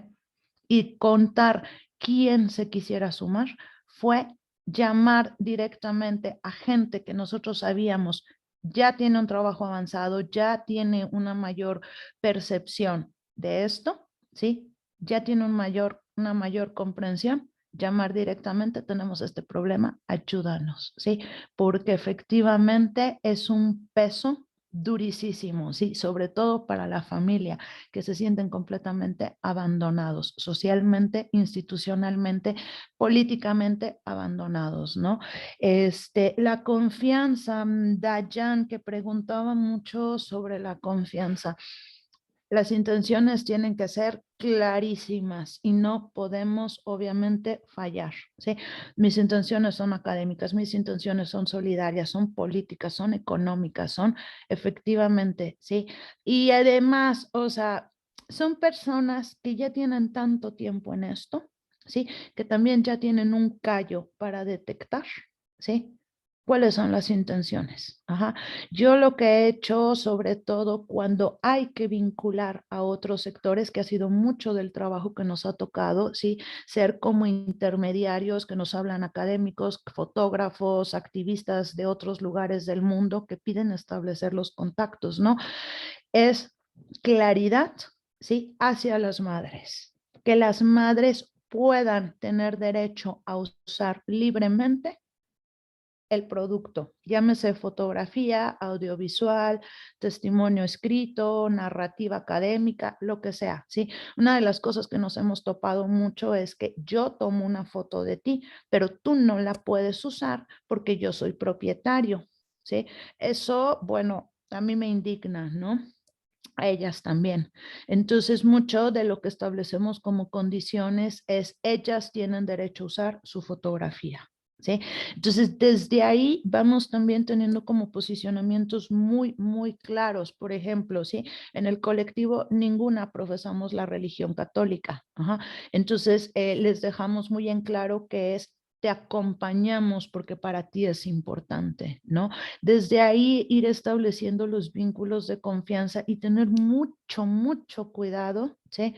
Aquí sí nos pone como en muchos a veces dilemas éticos, lo que conocemos, ¿sí? Pero que sabes que si se externa puede ser criminalizado, ¿sí? O las cosas que te dicen en confianza, tú no las puedes traicionar, aunque de eso te dependa una maravillosa publicación. Si te lo está diciendo en absoluta confianza y no quiere ser divulgado, no hay manera, ¿sí? No es ético que nosotros hagamos ese tipo, pues ese tipo de rupturas, ¿no? Yo creo que aquí sí es como una de las necesidades, de las cosas que a mí más me impacta, ¿no? Es que estamos como en una época donde todo lo conceptualizamos en el intento de ser correctos, ¿sí? De no agredir, de no atentar, de no discriminar, pero al mismo tiempo que nos siguen faltando clases de ética, ¿sí? De ética en la investigación. O sea, se me hace una paradoja tremenda entre el discurso y la verdadera intelectualización y racionalización de lo que es la ética en la investigación, en este caso, ¿no? O en nuestro proceder, porque bueno, esa ética también tendría que estar mediando instituciones, colectivos, academia, otros muchos aspectos de incidencia, ¿no? No sé quién preguntó, perdón, no tomé el nombre sobre que el concepto de desaparición puede ser inoperante. Se me hace un comentario, no tomé el nombre, perdón. Cristina Castellanos. Cristina, gracias. Cristina Castellanos. Se me hizo muy interesante tu comentario. Creo que tienes bastante razón en eso, ¿sí? Sin embargo, estamos tomando los términos legales. Como las ciencias sociales siempre están en movimiento, lo sabemos, ¿no? Si antes decía extraviada, ahorita es inaceptable, ¿sí? Y va el posicionamiento. Si antes decían prostitutas, ahora son mujeres en situación o sea, van cambiando, ¿sí? Los conceptos. No dudo, ¿sí? Que precisamente si se empieza a hacer incidencia en este tipo de observaciones, puedan volver a cambiar. Sí, efectivamente, se me hace muy interesante lo que estás diciendo. Estamos utilizando los discursos, las narrativas del mismo crimen. Eso es, yo no sé cómo sucede en Jalisco, pero por ejemplo aquí es sumamente común que las notas de periódico te digan lo levantaron, lo encajuelaron, lo encobijaron, o sea, los mismos términos, sí, del crimen organizado, que son tremendamente amarillistas. Desaparición es en el sentido de no decir extraviada, ausente, ajá. Y desde ahí es desde donde se están haciendo como esas precisiones.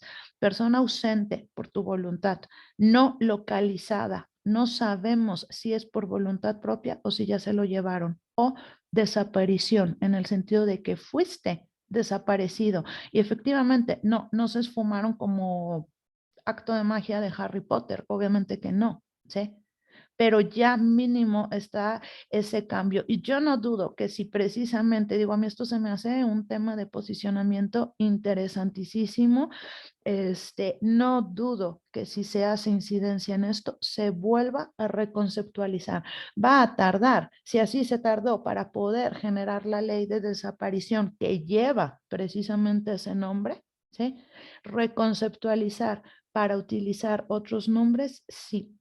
Secuestro, específicamente secuestro, no aplica porque no han pedido rescate, ¿sí? O sea, esas son las cosas, todos estos conceptos son los que nos hace pensar y repensar y reajustar, ¿sí? ¿Cómo van a ser nombradas? Ya no se llama las muertas de Juárez, son mujeres víctimas de feminicidio, o sea, ay, ¿quién preguntaba respecto al papel del Estado frente a los feminicidios? Ese es un tema, bueno, Alma. Alma, lo de la sentencia del campo algodonero fue un trabajo, sí, tremendo que se hizo, sí. Parte de las acciones, de las muy pocas que se ha cumplido, ha sido mantener el memorial, ¿sí? Es un espacio muy poco visitado, muy poco concurrido, donde ahora está el memorial de las víctimas del campo algodonero, generalmente de uso institucional en fechas conmemorativas, 8 de marzo, cosas así relacionadas, ¿no? El Día de la Erradicación de la Violencia hacia las Niñas y Mujeres, pero no es un espacio que realmente sea de uso común, ni siquiera por los colectivos, ni siquiera por las mismas madres, ¿no? Yo creo que muchas de las recomendaciones que se han hecho desde la Corte Interamericana, desde este tipo de resoluciones, no han sido realmente llevadas a cabo. El Estado yo creo que está siendo verdaderamente omiso, negligente y que no hay realmente una intención de resolver el problema. Es taparle el ojo al macho, punto. ¿Sí?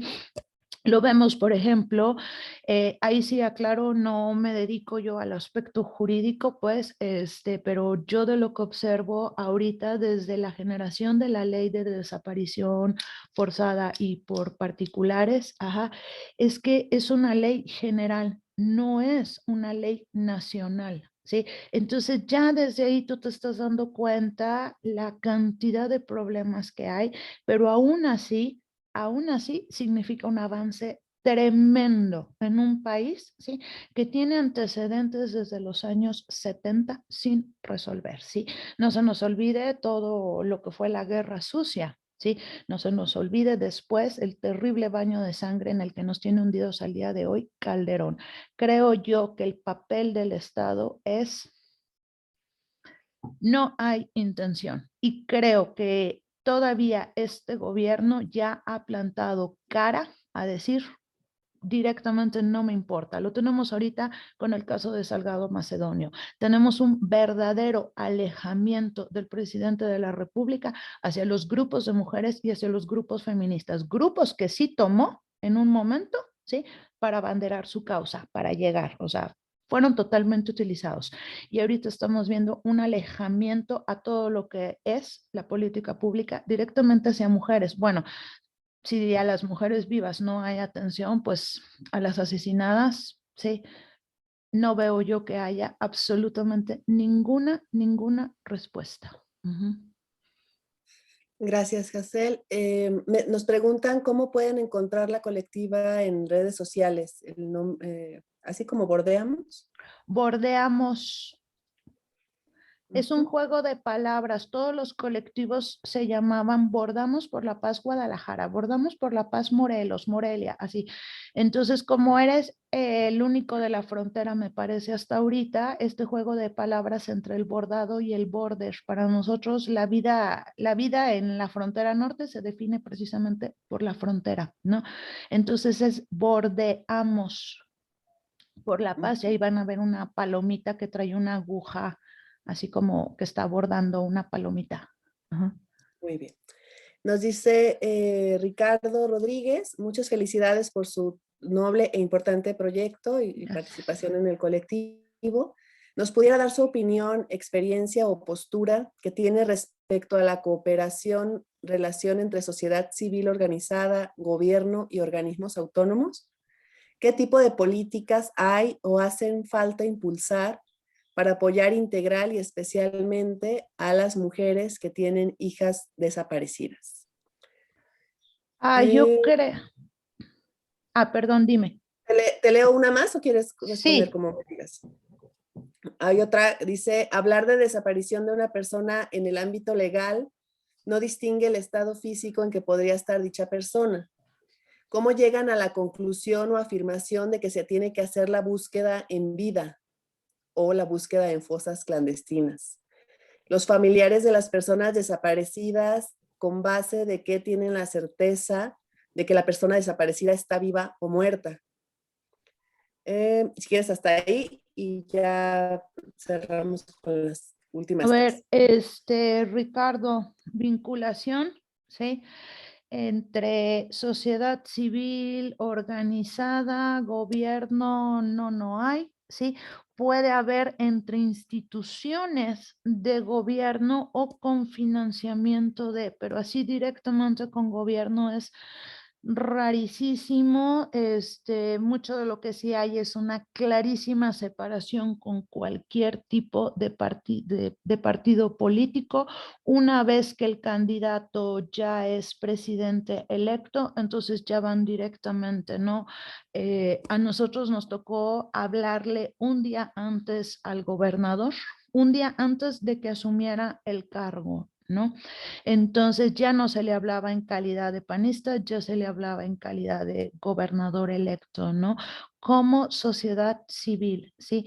Hay un tremendo distanciamiento de los gobiernos, pienso yo que en todos sus niveles, hacia los grupos colectivos de buscadores. Yo no veo que haya, al menos en el estado de Chihuahua, ni en nivel municipal ni a nivel estatal. Lo más que sucede es que la primera dama va al desayuno del 8 de marzo, escucha sus historias, llora y todo queda en absolutamente lo mismo de siempre, ¿sí? La señora esposa de gobernador, muy conmovida, también llora, punto, se acabó. No hay realmente ninguna vinculación. Hay mucha vinculación con instituciones que son las que llevan sus casos, ¿sí? Aquí los problemas que van a suceder es cuando hay diferencias entre instituciones, entre colectivos o cuando existen protagonismos, ¿sí? De algunos de los actores de las instituciones o de los mismos colectivos, ¿no? Ahí es donde lo que se había organizado termina desorganizándose, ¿no? Esas tensiones, ¿sí? Son mucho de lo que hay que negociar, ¿sí? Para verdaderamente hacer frentes comunes. Cuando no se logran negociar, ¿sí? Se invisibiliza, nadie participa, nadie acude, ¿sí? Tiene que ver mucho con los posicionamientos, ¿no? Y sí, y lo digo claramente, obviamente no voy a mencionar nombres, ¿no? Cuando hay incluso boicoteos, ¿sí?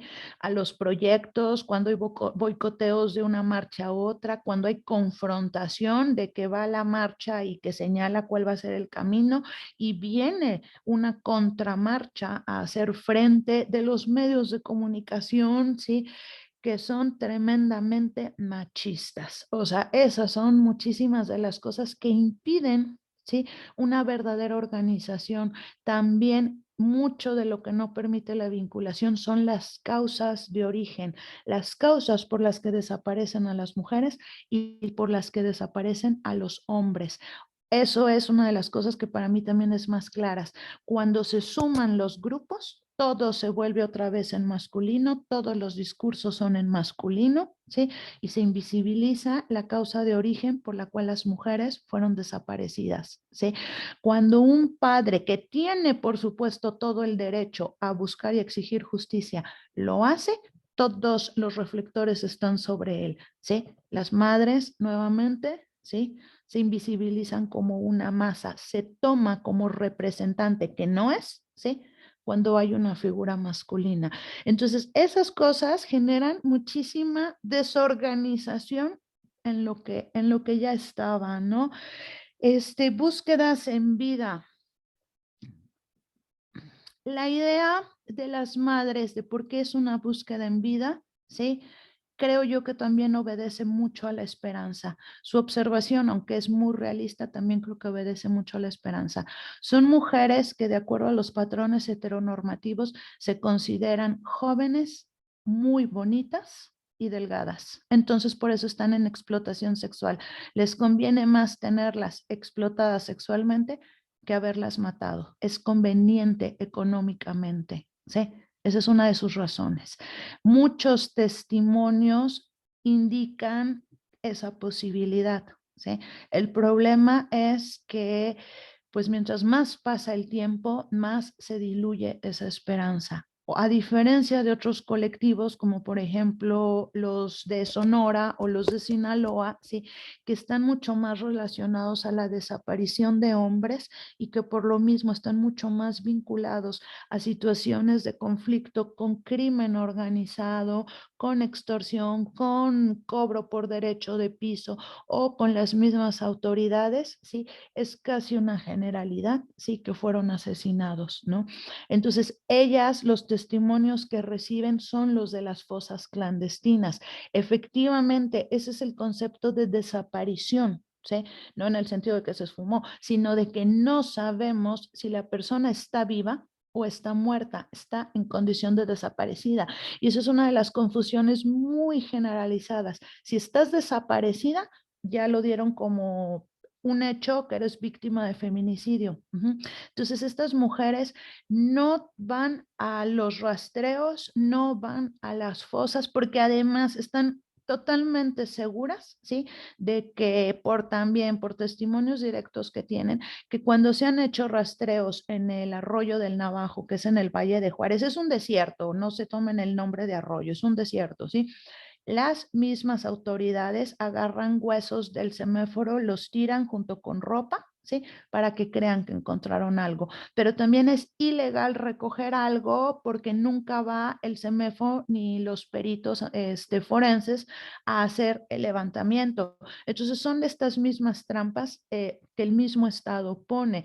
Ellas no confían, están completamente seguras de que fueron colocados. Entonces, precisamente esa es la característica de desaparición. No sabemos si está vivo, no sabemos si está muerto o en femenino, muerto o viva.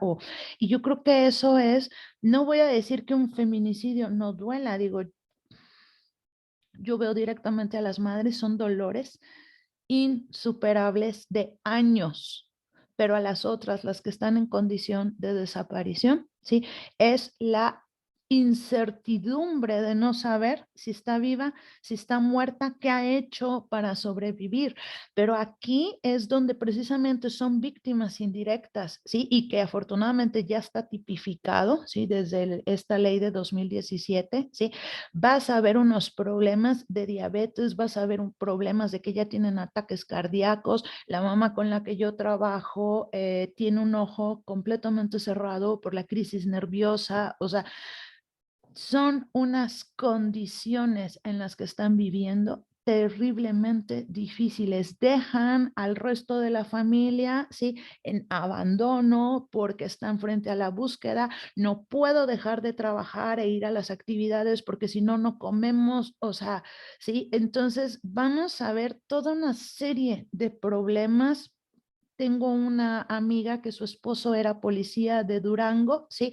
Tienen desde hace 6 años las pensiones caídas, los hijos no pueden acceder al IMSS, estuvo a punto de perder la casa, que era una casita de Infonavit, porque todo estaba a nombre del esposo, ¿sí? Que está en condición de desaparición, no 6 años, ya 8 años, ¿sí? No lo han localizado, entonces no lo puede declarar muerto para adquirir la pensión de orfandad o de viudez, ¿sí? Es no localizado, ¿sí? Entonces vamos a ver que el cúmulo de problemas no solamente es el dolor de no saber dónde está tu persona querida, ¿sí? Es alrededor, ¿sí? Todo lo que se está generando. Y estas son las leyes que precisamente pues no están bien acabadas, todavía les falta, sobre todo las estatales, para que pueda haber coincidencia con la general. Ese es el problema, ¿no? Que no es nacional, pero que mínimo son un avance, ¿sí? Para empezar a determinar estas problemáticas vistas desde las propias familias. Por eso es tan importante la incidencia de instituciones, de abogados, de colectivos, de sociedad civil, ¿sí? Porque son los que, la familia en especial, porque son los que pueden dar cuenta de toda la problemática, ¿no? O sea, una persona está desaparecida, no ha muerto. Entonces, ¿sí? ¿Qué se hace con la hipoteca? ¿Qué se hace con lo que se le debe al banco? ¿Cómo le haces para que adquirir la pensión de viudez, sueldos caídos? O sea, es una problemática alrededor de una desaparición. Es sumamente común ver los divorcios, las fracturas entre las parejas. Entonces, eso es también muy común desde mi observación. ¿Sí? El abandono de los padres, no pueden con esta situación y generalmente o se mueren. Ay, perdón, ¿se cortó? No, está bien, está bien. O se mueren o, o abandonan, ¿no? Muy bien, tenemos felicitaciones, Hazel, Ay, muchas gracias. a tu presentación, pero también por el compromiso y digamos, el acercamiento y con lo que haces con el colectivo, o lo que hacen desde el colectivo.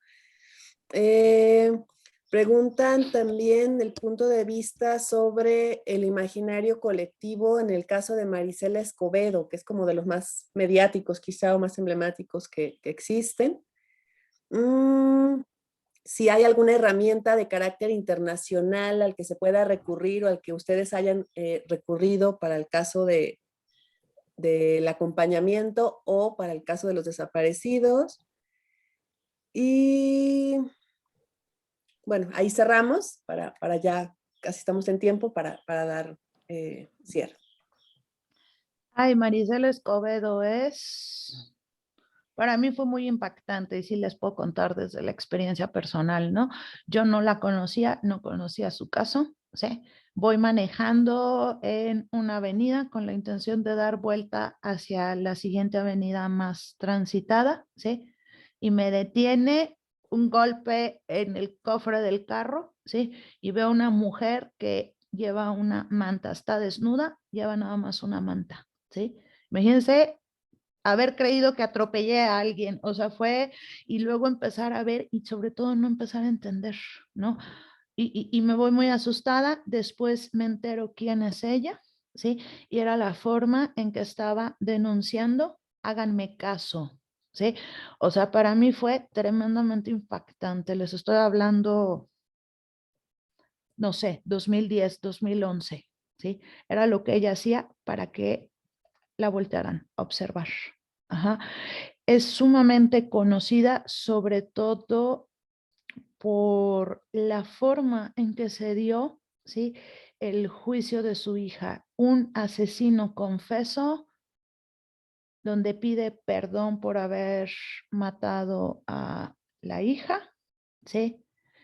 Pero se culpa por completo a los jueces. No estoy defendiendo a los jueces, ¿sí? Se culpa por completo a los jueces, pero hay un verdadero problema, ¿sí? Que yo pienso que es de orden legal, no sé cuál sea la palabra correcta, ¿sí? El cuerpo de Rubí fue cortado en 32 pedazos, desechado en bolsas de basura y tirado en los botes de basura. Entonces, al recuperar los restos, no se hizo el procedimiento correcto. el forense no puede determinar de qué murió. No importa que estés en 32 pedazos, no importa. Como no puede determinar si es por ahorcamiento, por envenenamiento o por lo que sea, ¿sí? Entonces no puede decir claramente. O sea, son absurdos, ¿sí? Legales, pienso yo, son absurdos, ¿sí? No importa que tengas 32 pedazos. Entonces, desde ahí que tenemos un asesino confeso, ¿sí? Y que se le deja en libertad. Ajá. No voy a defender a los jueces, ¿sí? Pero los jueces, ¿sí? También pienso que hay un punto donde se vieron limitados por los recursos legales, por la forma en que fueron levantadas las pruebas, ¿sí? También creo que hay una acusación completamente de género porque una jueza mujer lo dejó libre, ¿sí? Hay un peso del género hacia la jueza que tampoco tendría que ser correcto. O sea, es un asunto con demasiados aristas, ¿sí? Se va un plantón en diciembre frente a Palacio Nacional, ¿sí? Y la matan. Ajá. Hay sospechas de si fue el gobernador. Algunas madres, cuando estuvieron en la lucha con ese gobernador César Duarte, fueron amenazadas y se encuentran exiliadas, ¿sí? Y saben que viene de amenaza directa. Otros piensan que fue el cártel de los Zetas, ¿sí? Al que pertenecía el asesino. Sí hay un referente de quién fue Marisela, ¿sí? Sí se le ponen todavía velas donde está su placa, pero yo lo que sí creo es que en realidad son figuras homogéneas del grupo, las mamás, ¿sí? Las madres que buscan, ajá, y donde muchas veces no hay distinción si tu hija es víctima de feminicidio o si está desaparecida o se convierte como en un grupo, ¿sí? Entonces no figuran tanto, ¿sí? Como persona, como por ejemplo cuando les digo que hay figuras de padres, que son muy pocos y que por supuesto tienen todo el derecho de exigir esto, no tendría que haber sucedido jamás, ¿sí? Pero la diferencia sí la veo muy clara y yo creo que por eso Marisela se convirtió en uno de los nombres que más se recuerdan, ¿no? Porque llevó la lucha, ¿sí? Al grado pues de que le costó la vida, ¿no? Alguien preguntaba sobre herramientas legales. Nosotros no trabajamos desde lo legal, ahí sí les comento, somos un colectivo chiquitito y colectivo, eso quiere decir por nuestros propios recursos. No somos institución, organización no gubernamental, OSC, nada de eso. Entonces, hay instituciones que acompañan en lo que es lo legal a las madres. Hay algunas madres que ni siquiera tienen institución, ¿sí? Porque no han sido aceptadas, porque no tienen recursos y ya no pueden aceptar más casos. Entonces es horrible porque están completamente solas. Hay quien las ayuda como en representación legal, pero que ni siquiera son abogados, ¿no?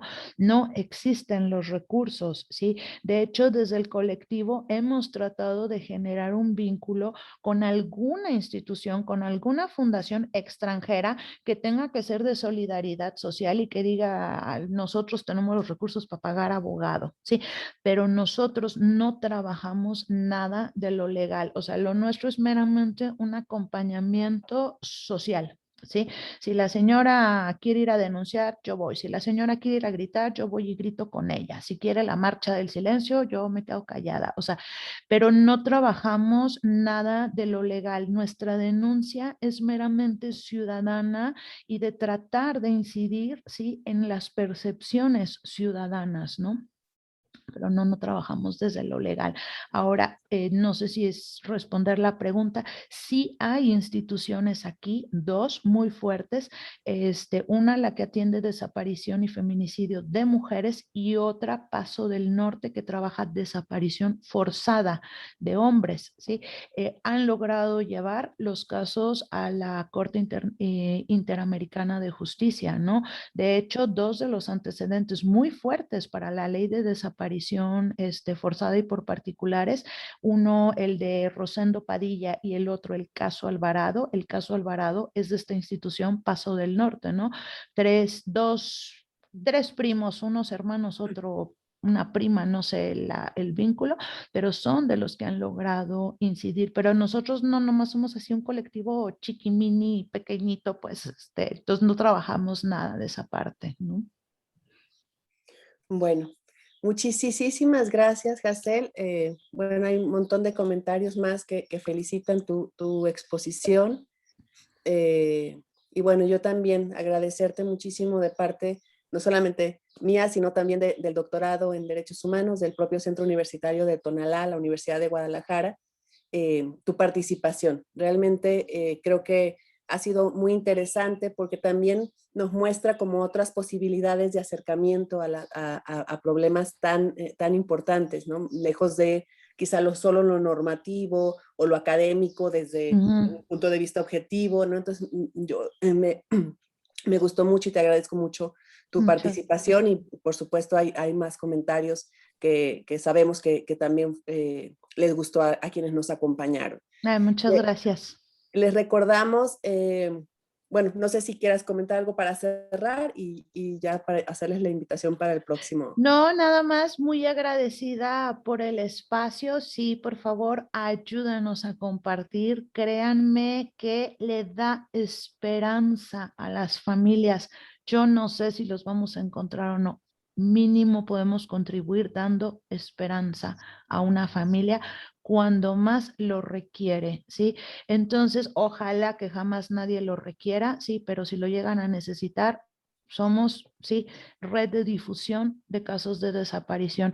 Y los invito, por favor, ayúdenos a darle like a esa página para que podamos crecer más. Y a quien le interese, súmese al bordado. No necesitamos obras de arte, ¿eh? Es el tiempo que se le dedica a la memoria de alguien y a la construcción de algo colectivo. Entonces les digo, ahorita estamos haciendo la manta del feminicidio, entonces totalmente invitados, mándenos un inbox a la página, les asignamos un caso con las especificaciones. Me encantaría, ¿no?, saber que también tenemos estudiantes de doctorado de derechos humanos en esas manos bordadoras, ¿no? Y de veras, muchísimas gracias por el espacio, lo valoro muchísimo. Muchas gracias.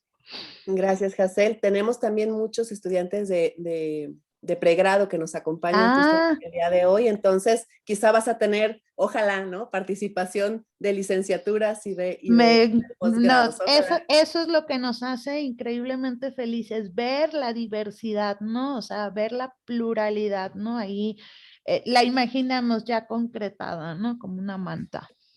Muchísimas gracias. Los invitamos a la próxima sesión del seminario para el día 22 de mayo, ¿no?, donde vamos a tener el tema de conflictos ambientales y derechos humanos con la doctora Cindy McCauley. Y bueno, de nuevo, gracias, Hazel. Gracias a todos por su asistencia. Que pasen lindas vacaciones, traten de descansar, cuídense mucho, usen cubrebocas. Ya parezco. Entonces, y muchísimas gracias por asistir. Doctora Magnolia, no sé si gustas comentar. Nada más quería despedirme y agradecerle a nuestra invitada, Hazel. Muchísimas gracias. Muy, muy interesante tu participación. Yo he visto que has dejado como huella en varios de los estudiantes que han comentado. Ya aquí una de las estudiantes del doctorado ya se está anotando. La estoy animando. Por favor. Ya compartió la página de Facebook del colectivo también. Perfecto, pues gracias. Y esta es tu casa. Muchas gracias. Ya podamos venir y que estés con nosotros, ¿no? Yo creo que va a ser todavía más significativo. Pues bienvenida y muchísimas gracias nuevamente. Bonita tarde, felices vacaciones a todos. Como dice la doctora Liliana, pórtense mal y usen cubrebocas. No, ahora sí. Muy bien. Hasta luego. Cuídense. Hasta luego.